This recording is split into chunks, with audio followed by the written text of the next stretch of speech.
Fakt 24 dasturi davom etadi. Fuqarolarga pensiya tayinlash ularning mehnat staji va oylik maoshidan kelib chiqib belgilanadi. Lekin yetarlicha mehnat stajiga ega bo'lmagandachi, bu holatlarda jarayon qay tartibda amalga oshiriladi? Hozirgi faktimiz shu haqida.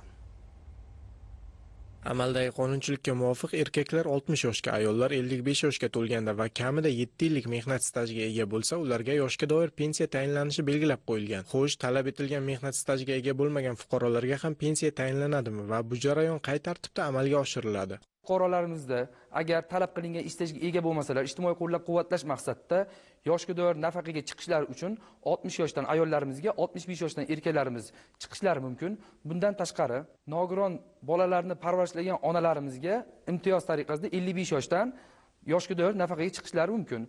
Ushbu nafaqalar inson omilisiz tayinlanadi. Ushbu nafaqalarni tayinlash uchun fuqarolarimiz Davlat xizmatlari markazi, inson markazlariga yoki mahallalarimizdagi ijtimoiy xodimlarga murojaat qilish mumkin. Ushbu nafaqaning miqdori bugungi kunda qat'iy belgilangan 745 ming so'mni tashkil etadi. Hozirgi kunda 86 mingdan ziyod fuqarolar shu turdagi pensiya oladi. Xuddi shunday holatda murojaatlar qay tartibda ko'rib chiqiladi? Nafaqalarni tayinlash to'liq avtomatlashtirilgan.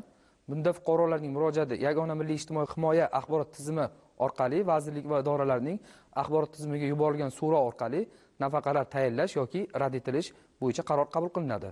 Bunda fuqarolarning nafaqalari tayinlangani yoki rad etilganligi to'g'risida ma'lumotlar fuqarolarning mobil telefonlariga SMS orqali yuboriladi. Fuqaro tegishli yoshga yetmaganda yoki bo'lmasa pensiya jamg'armasi tomonidan pensiya tayinlangan holatlarda nafaqa tayinlash fuqarolarga rad etiladi. Ushbu tizim ijtimoiy adolat va fuqarolar farovonligini ta'minlashga qaratilganligi bilan bir qatorda pensiya tayinlash jarayonining shaffof va qulay bo'lishi imkonini ham beradi.